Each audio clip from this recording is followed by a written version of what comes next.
In this video, we're going to provide you with an overview of safeguarding. In community learning, we take safeguarding our learners very seriously. We want to make sure that they are able to stay safe in their personal lives while online and while out in the community. But what does it actually mean?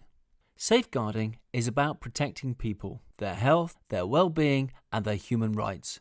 We want everyone to live free from abuse, harm, or neglect. Some people are more likely to be vulnerable to a safeguarding concern. You may hear these people referred to as an adult at risk or a vulnerable adult. So who might be at risk? People from many different sections of society may be at risk, and this might include someone with a physical or learning disability or a physical or sensory impairment, someone experiencing domestic abuse, forced marriage, or modern slavery, someone with substance misuse issues, drugs and/or alcohol, someone with a mental health condition, for example depression, or someone who is elderly and frail. So what types of harm are referred to as safeguarding issues? These are serious matters that learners would need our help with.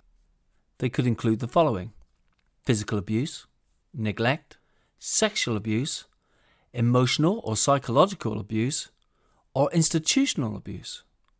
As our understanding of risk, harm, and newer types of crime increase, we now have many more forms of abuse. Some of these can be hard to spot.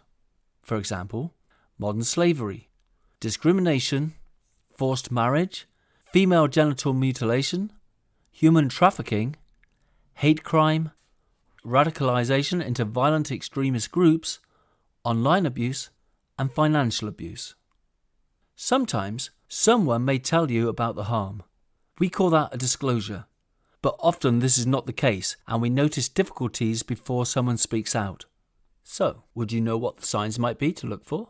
The signs that someone is experiencing difficulties and could be being harmed or harming themselves? Physical signs could include unexplained injuries, subdued behavior, weight loss or gain. Changes in behavior might include insomnia, change of appetite, uncharacteristic sexual language, reluctance to be alone with a particular person, low self-esteem, or fear of outside intervention. Other changes might be missing personal possessions or money, or isolation from their community. This is by no means an exhaustive list, but does give you some ideas of what to look out for. None of these things themselves represent proof of abuse, but they can help to draw a clearer picture. So, how do we respond to incidences? What do we do? How do we help the person, and what do we do with the information? If you receive a disclosure from someone, you should remain calm and follow these 3 simple rules. Reassure the person they have done the right thing in speaking up. Listen carefully, give time for them to speak, and don't ask leading questions.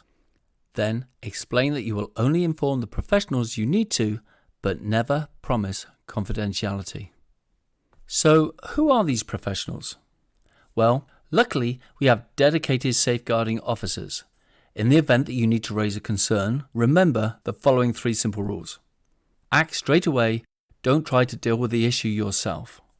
Write down what was disclosed to you with as much detail as possible. Don't give your opinion. Stick to the facts as they were presented to you.